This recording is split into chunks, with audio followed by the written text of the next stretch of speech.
കോതമംഗലം ബ്ലോക്കിൽ കർഷകർക്ക് ഇഞ്ചി മഞ്ഞൾ വിത്തുകൾ വിതരണം ചെയ്തു. 10 പഞ്ചായത്തുകളിൽ കൃഷിഭവനുകൾ മുഖേന അപേക്ഷ നൽകിയ കർഷകർക്കാണ് വിത്തുകൾ നൽകുന്നത്.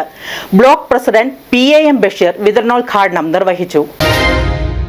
കോതമംഗലം ബ്ലോക്ക് പഞ്ചായത്തിൽ സുഗന്ധവ്യഞ്ജന യാപന പദ്ധതിയുടെ ഭാഗമായി ഇഞ്ചി, മഞ്ഞൾ വിത്ത് എന്നിവ വിതരണം ചെയ്തു. ബ്ലോക്ക് പ്രസിഡന്റ് PAM ബഷീർ വിതരണോദ്ഘാടനം നിർവഹിച്ചു. എല്ലാ കുടുംബങ്ങളിലും നിത്യേന ഉപയോഗിക്കുന്ന ഇഞ്ചി, മഞ്ഞൾ അത് നമ്മുടെ വീട്ടിൽ തന്നെ ഉൽപ്പാദിപ്പിച്ച് വിഷരഹിതമായി ഉപയോഗിക്കുക എന്ന ലക്ഷ്യത്തോടു കൂടിയാണ് കോതമംഗലം ബ്ലോക്ക് പഞ്ചായത്ത് വാർഷിക പദ്ധതിയിൽ 20 ലക്ഷം രൂപ ചെലവഴിച്ച് 8000-ഓളം ഇഞ്ചി, മഞ്ഞൾ കിറ്റുകൾ ഇവിടെ നിന്ന് 10 പഞ്ചായത്തുകളുമായി വിതരണം ചെയ്തത്.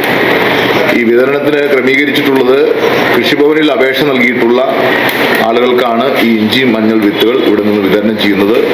ബ്ലോക്ക് പഞ്ചായത്തിനെ സംബന്ധിച്ചിടത്തോളം ബ്ലോക്ക് പഞ്ചായത്തിന്റെ പരിധിയിൽ വിഷരഹിതമായ പച്ചക്കറിയും അതോടൊപ്പം തന്നെ പഴവർഗ്ഗങ്ങളും ഈ ഇഞ്ചി, മഞ്ഞൾ ഉൾപ്പെടെ ഉൽപ്പാദിപ്പിച്ച് സ്വയം പര്യാപ്തത വരുത്തുക എന്നതിന് വേണ്ടി നിരവധി പദ്ധതികൾ ഏറ്റെടുത്തിരിക്കുകയാണ്. ഇവിടെ കുറ്റിക്കുരുമുളക് പദ്ധതി കോതമംഗലം ബ്ലോക്ക് പഞ്ചായത്ത് ഏറ്റെടുത്തിരിക്കുന്നു. അതോടൊപ്പം തന്നെ ഹൈബ്രിഡ് വിത്തുകൾ നൽകിക്കൊണ്ടുള്ള പദ്ധതികൾ ഏറ്റെടുത്തിരിക്കുന്നു. നിരവധി ഹൈബ്രിഡ് തൈകൾ കോതമംഗലം ബ്ലോക്ക് പഞ്ചായത്ത് പദ്ധതിയിൽ ഉൾപ്പെടുത്തി കൊടുക്കുകയാണ്. കാർഷിക മേഖലയിൽ ഒന്നുണ്ടായിട്ടുള്ള പ്രതിസന്ധികൾക്ക് പരിഹാരം കാണുന്നതിന് വേണ്ടി തദ്ദേശ സ്വയംഭരണ സ്ഥാപനം എന്ന നിലയിൽ കോതമംഗലം ബ്ലോക്ക് പഞ്ചായത്ത് വലിയ ഇടപെടലാണ് നടത്തിയിട്ടുള്ളത്. ജനകീയാസൂത്രണ പദ്ധതിയുടെ ഭാഗമായി 2025-26 വാർഷിക പദ്ധതിയിൽ ഉൾപ്പെടുത്തി 16 ടൺ ഇഞ്ചി, മഞ്ഞൾ വിത്തുകളാണ് കർഷകർക്ക് വിതരണം ചെയ്യാൻ തയ്യാറാക്കിയിട്ടുള്ളത്. വീടുകളിൽ ദിവസേന ഉപയോഗിക്കുന്ന ഇഞ്ചി, മഞ്ഞൾ സ്വയം ഉൽപ്പാദിപ്പിച്ച് ഉപയോഗിക്കാൻ സഹായകരമാക്കുകയാണ് ബ്ലോക്ക് പഞ്ചായത്ത് ലക്ഷ്യമിടുന്നത്.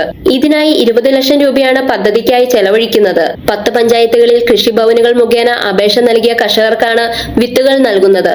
2 കിലോയുടെ ഇഞ്ചി, മഞ്ഞൾ വിത്തടങ്ങിയ കിറ്റുകളാക്കി 8000 കിറ്റുകളാണ് വിതരണത്തിനായി കൃഷിഭവനുകളിൽ എത്തിച്ചിരിക്കുന്നത്. കഴിഞ്ഞ സാമ്പത്തിക വർഷം വിതരണം ചെയ്ത വിത്തുകൾ നല്ല വിളവ് നേടുകയുണ്ടായി. ബ്ലോക്ക് പഞ്ചായത്തിൽ ഈ വർഷം വിവിധ പദ്ധതികൾ കാർഷിക മേഖലയിൽ ഏറ്റെടുത്തിട്ടുണ്ട്.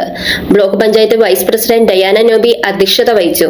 കൃഷി അസിസ്റ്റന്റ് ഡയറക്ടർ പ്രിയാമോൾ തോമസ് പദ്ധതി വിശദീകരണം നടത്തി. സ്റ്റാൻഡിംഗ് കമ്മിറ്റി ചെയർമാൻമാരായ Jomy Thekkekara, Sally Ayyapp, James Korampel, block panchayat അംഗങ്ങളായ Nisamol Ismail, Anis Francis, TK Kunjumon, joint BDOമാരായ സിദ്ദിഖ് MS, മനോജ് MS, കൃഷി ഓഫീസ് അസിസ്റ്റന്റ്മാരായ Aji OK, Sunil MS, Ranjith Thomas, Meena തുടങ്ങിയവർ പങ്കെടുത്തു. Media assistant Kothamangalam.